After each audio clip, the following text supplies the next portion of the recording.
leemos y empezamos antes de que empiece el endemoniado gadareno, la primera parte que es un encuentro tormentoso. Dice, aconteció un día que entró en una barca con sus discípulos y les dijo, pasemos al otro lado del lago. Y partieron. Pero mientras navegaban, él, Jesús, se durmió y se desencadenó una tempestad de viento en el lago y se anegaban y peligraban. Y vinieron a él y le despertaron diciendo, Maestro, Maestro, que perecemos. Despertando él, reprendió al viento y a las olas y cesaron y se hizo bonanza. Y les dijo, ¿dónde está vuestra fe? Y atemorizados se maravillaban y decían unos a otros, ¿quién es este que aún los vientos y las aguas manda y le obedecen?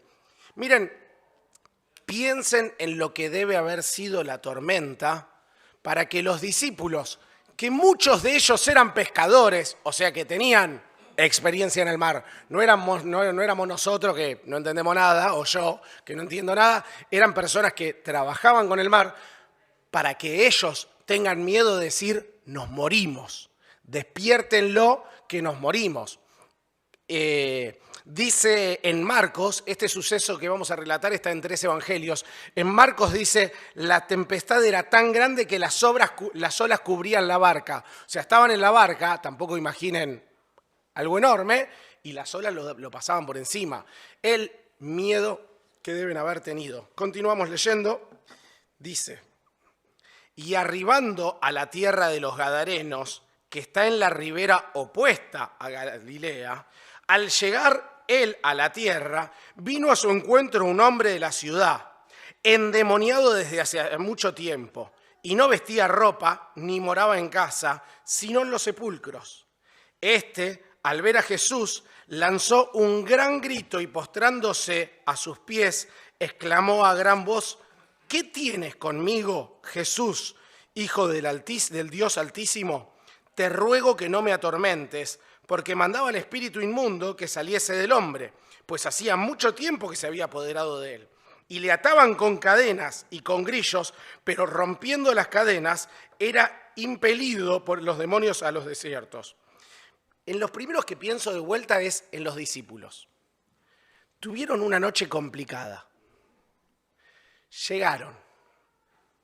No sé cómo se llama ni siquiera en los barcos, estacionar. Estacionaron el barco, encallar, amarrar. Amarraron el barco y dice uno de los evangelios que apenas llegaron, en la orilla estaban todavía, le llega este hombre endemoniado. Como diciendo, che, la noche ya fue complicada. Estamos yendo a una ciudad que tiene un montón de cerdos que para los judíos eran inmundos. Justo terminamos encallando, amarrando la barca a un lugar donde hay un cementerio, que para ellos era inmundo. Y encima llega un endemoniado. Ya se nos están dando todas mal. Se nos están dando todas mal, no lo puedo creer. No se da una. Y cuando pasa todo esto, le sale este hombre. ¿Qué sabemos del hombre? ¿Quién puede decir alguna característica que diga ahí del hombre? Iba desnudo, no vestía ropa. Lo intentaban amarrar con cadenas y grillos y él, de manera sobrenatural, con fuerza sobrenatural, las rompía. Porque creo que ninguno de nosotros con fuerza humana puede romper una cadena. Entonces él, con fuerza sobrenatural, rompía las cadenas y los grillos. Esto, hago un paréntesis ahí, habla bastante de lo que era esa sociedad. Que lejos que lo podían alejar, lo podían encadenar, pero no lo podían restaurar. En mucho tiempo ya se habían dado por vencidos de restaurarlo, pero entonces, ¿qué dijeron? Si está lejos y lo atamos, no escuchamos tanto los gritos, lo llevamos lejos y punto. Estaba desnudo. Dice que era de la ciudad, pero que moraba en los sepulcros. O sea, era una persona que podría haber sido cualquiera de ellos, cualquiera de nosotros. Era de la ciudad, pero estaba en el sepulcro, dormía en el cementerio. Mateo agrega que eran dos y que eran tan feroces que nadie pasaba por ese lugar. Como sabiendo que, bueno, ahí están los endemoniados estos, los locos estos, desnudos, haciendo lío, sí. pasamos por el camino largo y los esquivamos, y listo. Ya como que ni siquiera nadie pasaba por ahí justamente por este motivo. Y es interesante, si leen en Marcos, dice que no lo podían dominar. Esa palabra dominar en otros lugares se traduce o se utiliza el mismo origen de la palabra para domar. O sea, hablaban de esta persona directamente como si fuera un animal salvaje. No lo podían domar, se les escapaba, le ponían cadenas, las rompían, no tenían manera de domarlo. Y acá viene la primera enseñanza. Algunas tormentas son externas y otras son internas. Todas las puede calmar Dios. Miren, somos un montón. Y no es que quizás alguien esté pasando por tormentas externas. Seguro que de los presentes hay alguien que la esté pasando. ¿Y qué es una tormenta externa? Estoy teniendo problemas que me atormentan. Porque vieron que decía que a él lo atormentaban los demonios y ellos habían tenido una tormenta. Por eso decimos que hay tormentas que son externas. Este concepto es el que le robé a Damián, que dio hace muchos años. Hay tormentas que son externas. Quizás tu trabajo no está yendo bien. Quizás hay alguien que está enfermo, que amás y está enfermo y te duele. Es una tormenta externa. Quizás estés teniendo una prueba porque tu relación con tu pareja ya no es la misma. Quizás estás teniendo una prueba de que no te alcanza el dinero, quizás estás teniendo una prueba de lo que sea. Hay tormentas que son externas y hay otras tormentas que son internas. Y tampoco hablamos mucho de ellos. La depresión, la ansiedad, la soledad, la tristeza constante. Entonces, hay todo tipo de tormentas. Bueno, sepan algo, Dios puede calmar todas. Todas las tormentas las puede calmar Él. Esta es la primera enseñanza, acuérdense, al final se las voy a preguntar. ¿Seguimos leyendo? Al ver a Jesús, el endemoniado, lanzó un gran grito y postrándose a sus pies, exclamó a gran voz: ¿Qué tienes conmigo, Jesús, Hijo del Altísimo?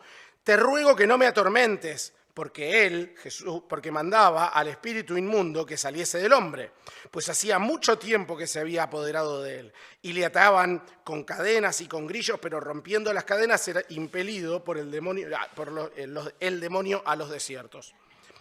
Y le preguntó Jesús, diciendo: ¿Cómo te llamas?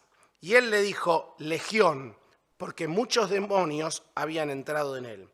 Y le rogaban que no los mandase ir al abismo. Había allí un hato de muchos cerdos que pasían en el monte y le rogaron que les dejase entrar a ellos, y les dio permiso. Y los demonios, salidos del hombre, entraron en los cerdos, y el hato se precipitó por el despeñadero al lago y se ahogó. Se da una situación que quizás a nosotros, en esta vida que tenemos, nos es un tanto inverosímil, que es imaginar a Jesús hablando con un endemoniado y que al fin y al cabo eso termine que le saque el espíritu, le pida, los demonios le pidan ir a los cerdos y los cerdos terminar tirándose. A la visión es inverosímil. Pero, ¿qué podemos sacar de esto? Primero, que sea inverosímil no significa que no haya sido realidad, fue realidad. Empecemos diciendo eso. Es una historia, no es que es una fábula ni algo que se le ocurrió al autor. Jesús charla con el demonio y le pregunta: ¿cómo te llamas? Y le dice: ¿cómo? Legión. Porque muchos eran. Una legión de soldados eran 6.000 soldados. Otros piensan que los demonios que estaban en el hombre eran 2.000, porque se fueron a 2.000 cerdos. 2.000, 6.000, 500. O sea, fíjense, un demonio ya me parece un montón. O sea, ya un endemoniado me parece un montón. A mí yo ya, no sé, me salgo corriendo del susto. Ahora, que una persona tenga 2.000, 5.000, 6.000, 500, ya es como una locura. A tal punto, los demonios habían tomado posesión de esta persona que quien hablaba era el demonio, no el hombre. No la persona, ya directamente lo poseían, así como rompía las cadenas, así como un montón de cosas, lo poseían. Ahora, otra cosa muy loca es que cuando se encuentran, lo reconoce. Jesús, Hijo del Altísimo. Jesús se encontraba con un montón de gente que lo miraba de reojo como diciendo, dice que es el Hijo de Dios. No. Sin embargo, cuando se encuentra con los demonios le dicen, ¿qué tienes conmigo, Jesús, Hijo del Altísimo? A ver si lo tengo acá. Hay un comentario en Mateo. Le hace una pregunta que le dice, ¿nos viniste a mandar antes al abismo? ¿Vas a anticipar eso? El demonio es consciente cuando le pregunta que su fin es el abismo.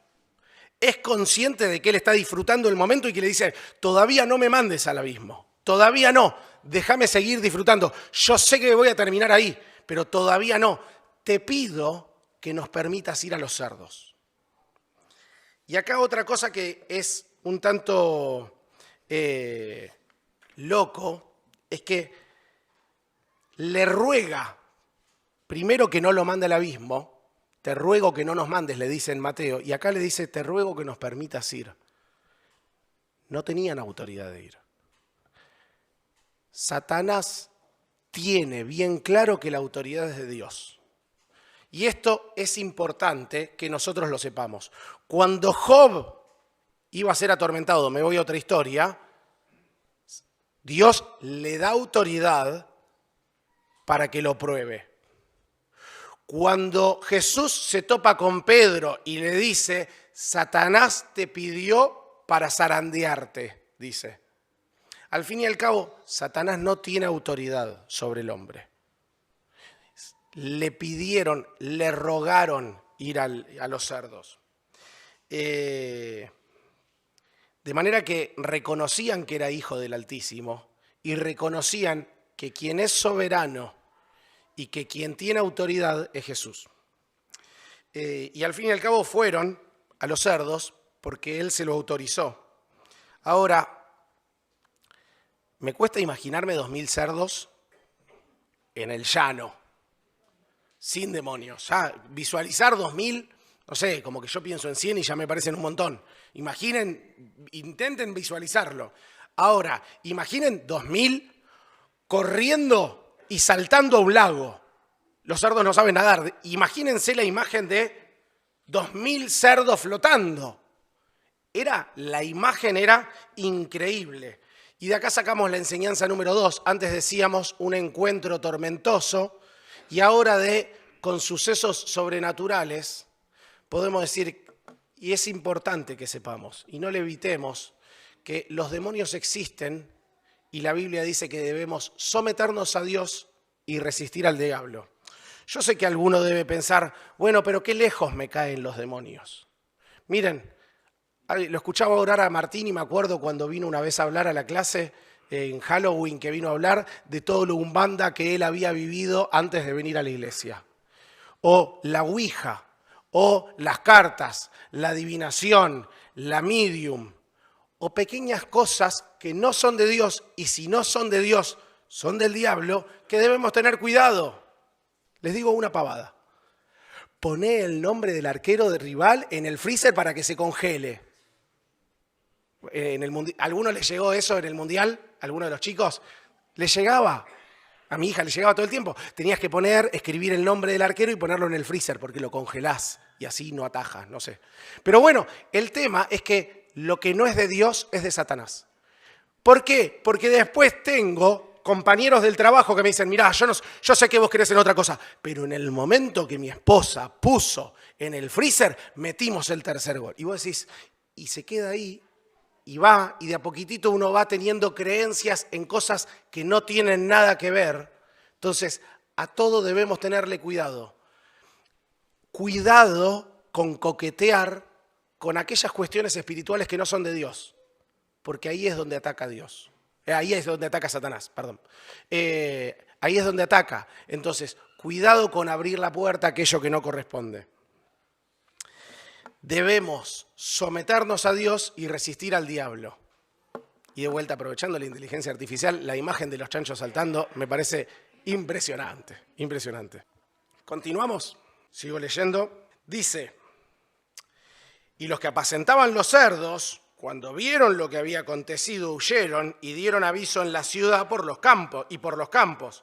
Y salieron a ver lo que había sucedido y vinieron a Jesús y hallaron al hombre de quien había salido los demonios sentado a los pies de Jesús, vestido y en su cabal juicio.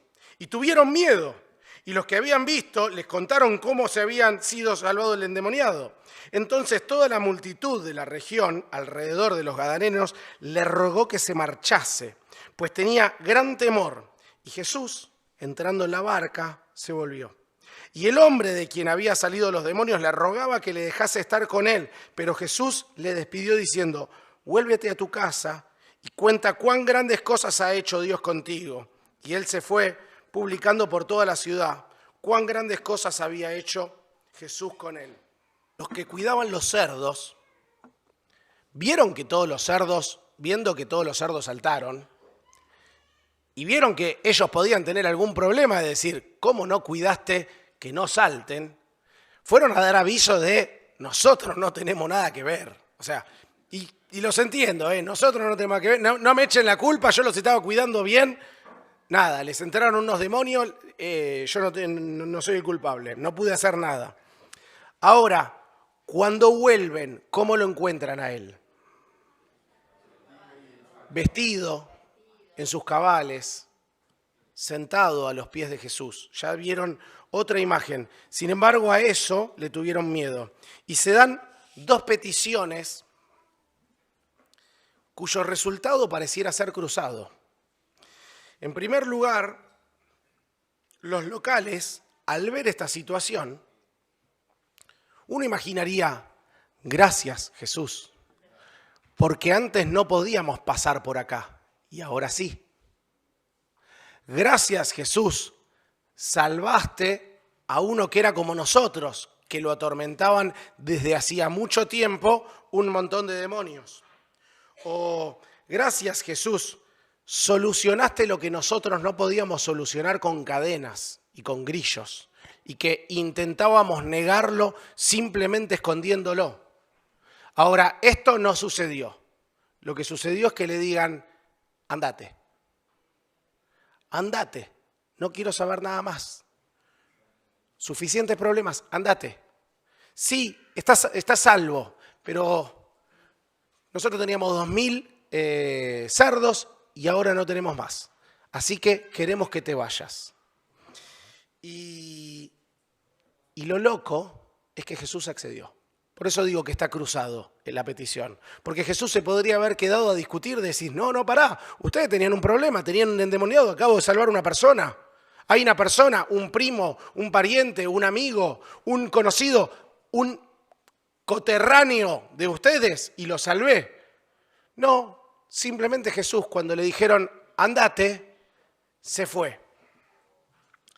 Y en segundo lugar, el hombre le pidió seguirlo.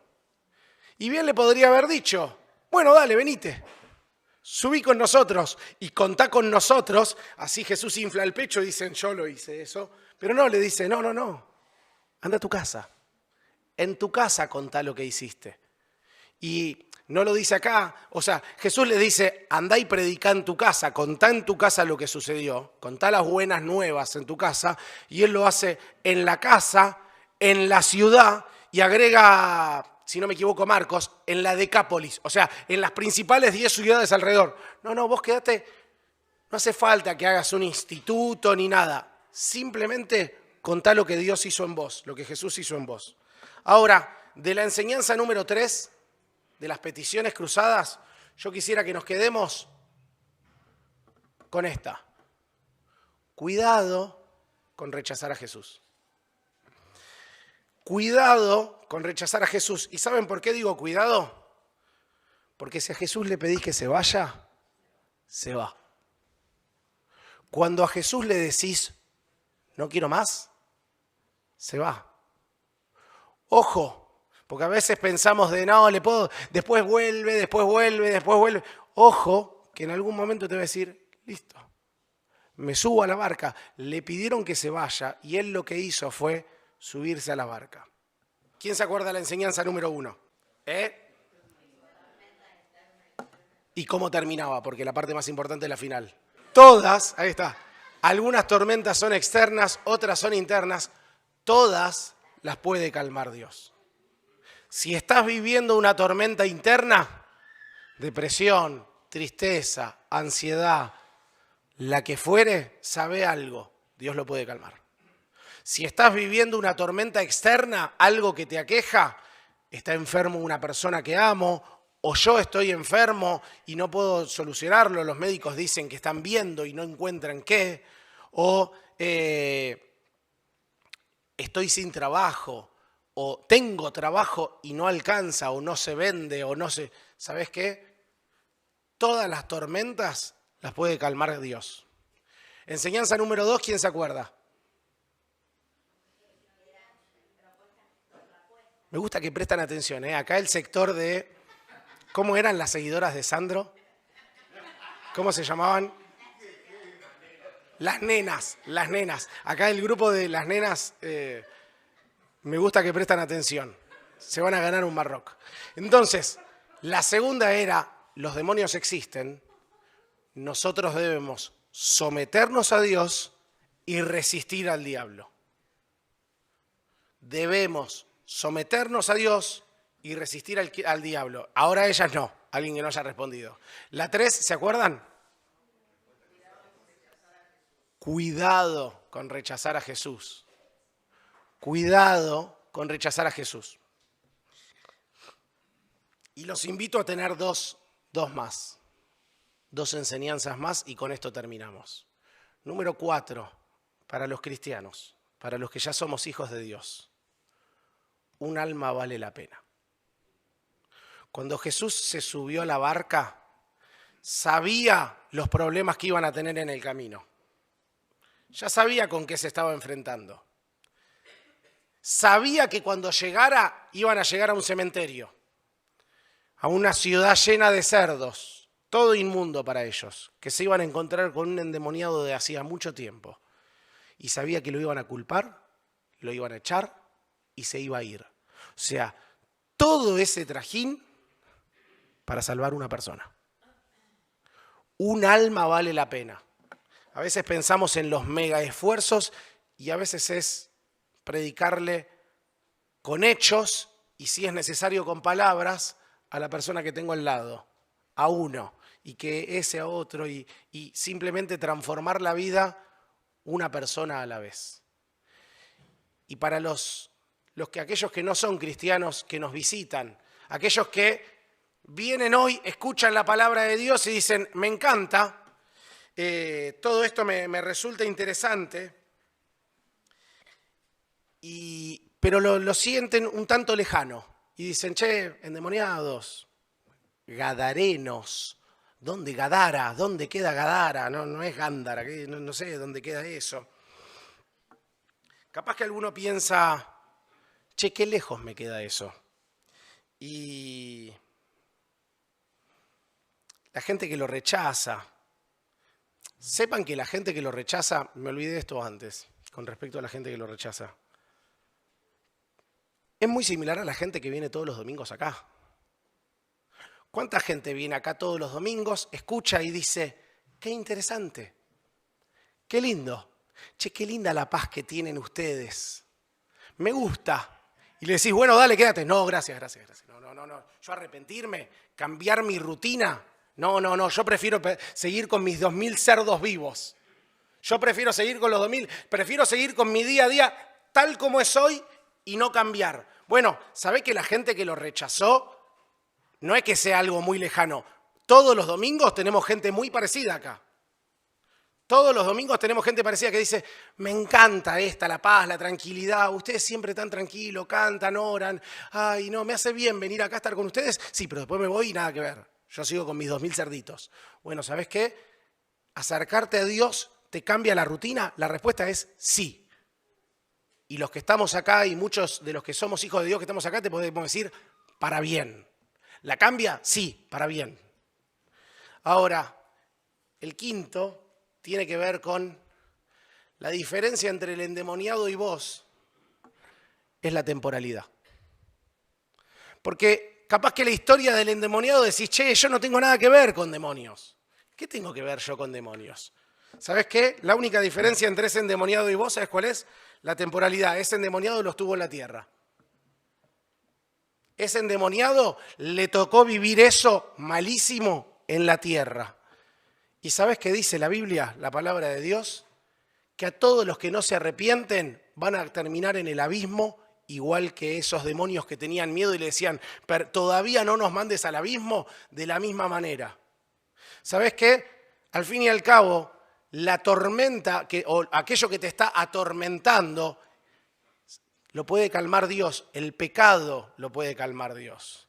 Hay un versículo que dice, el que cree en el Hijo tiene vida eterna, pero el que rehúsa creer en el Hijo no verá la vida, sino que la ira de Dios está sobre él. El que cree en el Hijo, ¿sabes qué? ¿Querés tener vida eterna? Arrepentite de tus pecados. Cree en el Hijo. Pedile que entre a tu vida y que la cambie. Aún con los dolores que genera el hecho de que te cambie al principio, que te genera eso de ya no puedo vivir como antes. Bueno, ¿sabes qué? Pedile que te la cambie. Pero ¿sabes qué dice? También dice el que rehúsa, el que rechaza, el que le dice, no, me encanta venir los domingos acá, vivir la energía, pero después te vas y seguís haciendo la tuya. ¿Sabe una cosa? Dice, el que rehúsa creer en el Hijo no verá la vida, sino que la ira de Dios está sobre él. Es una cuestión de temporalidad. De manera que nosotros lo que te podemos decir es, si todavía no tenés la convicción de ser un hijo de Dios, si todavía no tenés esa convicción, esa seguridad de decir, yo termino mi vida y me voy al cielo, no porque yo soy bueno, porque sepan algo, no soy bueno, no soy perfecto, no estoy a la altura de lo que el cielo merece y nadie lo está. Entonces, ¿por qué voy al cielo? Porque Jesús, que es el Hijo de Dios, que es Dios hecho hombre, se hizo hombre para venir y decir, yo voy a vivir de manera santa y yo voy a ir a la cruz a pagar por esos pecados. Yo voy a morir por aquellos que son pecadores. Y aquellos que estamos acá, que somos hijos de Dios, al fin y al cabo, ¿por qué? Porque simplemente creímos en el Hijo. Porque simplemente nos arrepentimos de nuestros pecados. ¿Y qué es creer? Creer es creer que Jesús murió en la cruz por mis pecados y que si le pido perdón, la obra de Él de hace 2000 años me puede salvar a mí. Que para eso murió, que para eso vino, que para eso nos juntamos acá, al fin y al cabo. Para saber que nosotros, si le pedimos perdón por nuestros pecados, tiene el mismo poder que hace 2000 años. Ese poder que lo hizo resucitar, hoy tiene el poder de lavar mi corazón, de hacerme hijo, de adoptarme y hacerme parte de esa familia. De manera que te sugerimos, te pedimos, que no seas, que te reconozcas como el endemoniado con esto de la temporalidad de yo voy para el mismo camino, termino en el mismo lugar. Viste que cuando estaba endemoniado, que tengas un encuentro con Jesús. Y que no seas como esos hombres que por 2000 cerdos o por lo que fuera, el alcohol, la familia o lo que sea, que te genere ese rechazo a ir a Jesús, que te puedas arrepentir de tus pecados. Que le puedas decir, Dios, entra en mi vida. Transformala, cambiala, cambia mi rutina si es necesario. Haceme un hijo tuyo.